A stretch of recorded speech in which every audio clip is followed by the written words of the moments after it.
Vi skal her se på, hvordan vi kan få vores maskine til at arbejde ordentligt sammen med OneDrive. Og første trin er at få Office-pakken til at genkende os. Det foregår op i den her log på afdeling. Hvis dit navn står der allerede med initialer angivet, så er der ikke noget problem. Men står det der ikke, så er du nødt til at tilkendegive dig, og det foregår ikke med mailadressen, som der står.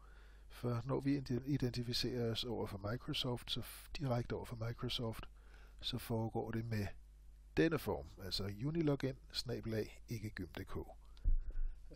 Og så skal vi selvfølgelig på næste, så beder den pænt om adgangskode. Vi giver den en adgangskode, og så skal den lige tænke sig lidt om, og så kan den genkende, i det her tilfælde Mikko heroppe. Det er vigtigt, at initialerne står der. Hvis ikke de står der, så er det en forkert konto, man er logget på, og så må man lige logge af og logge på med den rigtige. Det var første afdeling. Så er der næste afdeling, som går på at få filerne til at ligge i en lokal kopi. Og for at gøre det, så skal vi logge på vores OneDrive. Der er et link over under ITAV på hjemmesiden direkte til OneDrive.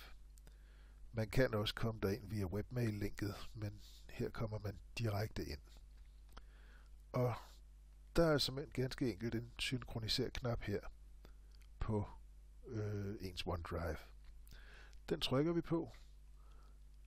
OneDrive-programmet er installeret, så hvis man undervejs bliver spurgt om noget med at installere et eller andet, så skal man sige nej tak til det. Vi siger synkronisere nu. Så spørger den, om den vil tillade det der. Det siger vi selvfølgelig, at det må den godt.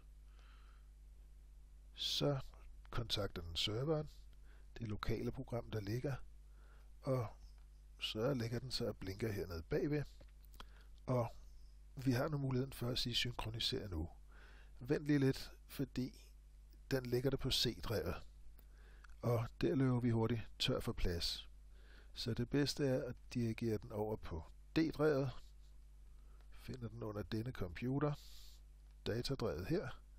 Og siger OK. Når det så står der, så kan man genkende sit Unilogin som en del af stien, som bliver synkroniseret med ens lokale maskine. Det bør ikke tage så lang tid. Det afhænger af, hvor mange filer man har. Jeg undlader at vise filer, for jeg har allerede mappen fremme. Vupti. Og så ligger OneDrive for Business her. Der er en fin lille blåt grønt flueben, som viser, at det hele er på plads. Hernede blandt ikonerne i systembakken, der ligger så også en lille sky, som man jo lige kan trække derned, så man kan holde øje med den, som fortæller, at tingene er i orden. Peger man der, siger den, at den er opdateret. Når den er opdateret, har den en lidt anden form, så er der en lille grøn streg nedenunder, der markerer, at der er gang i noget. Og man kan rette i filerne her, så bliver det synkroniseret op til OneDrive i skyen, og man kan rette i filerne i skyen, og så bliver det synkroniseret hernede, når man så ellers er online. Og det her område, OneDrive for Business, det er ens eget private, personlige drev, der ligger her.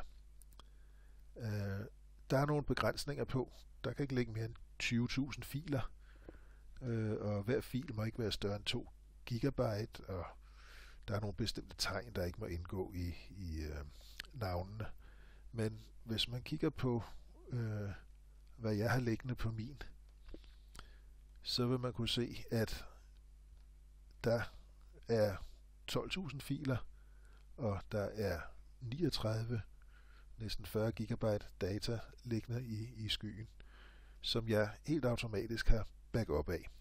Og man kan se i min mappe hernede, at der kommer så grønne flueben på efterhånden, så man kan se, at der er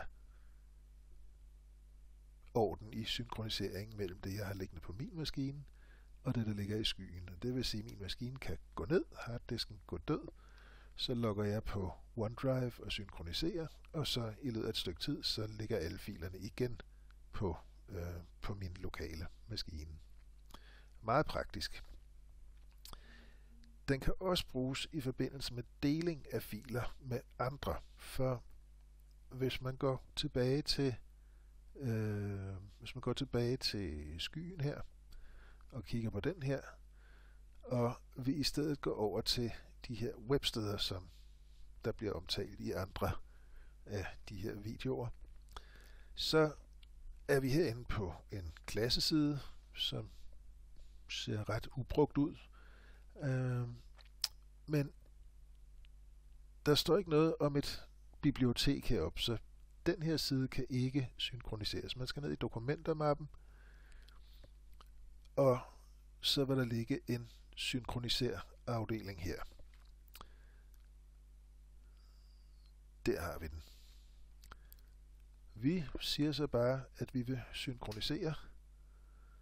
Så tager den igen kontakt med serveren. Den husker, at det er D-træet, vi godt vil gemme det på, og vi siger synkroniser nu.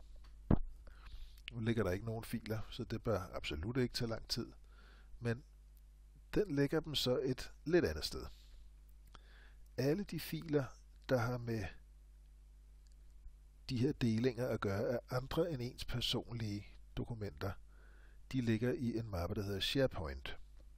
Og her vil man så kunne få flere undermapper og lægge dokumenter, som automatisk bliver lagt op på serveren, når man er online, eller der bliver lagt dokumenter eller ændringer af dokumenter på serveren, som så automatisk kommer ned til en, når man er online igen selvfølgelig. Hvis man godt vil i gang med det her og bruge det som helt regulær backup, så vil jeg foreslå, at man lige kigger op omkring H252, fordi der er nogle teknikaliteter, som gør, at det kan drille lidt af og til.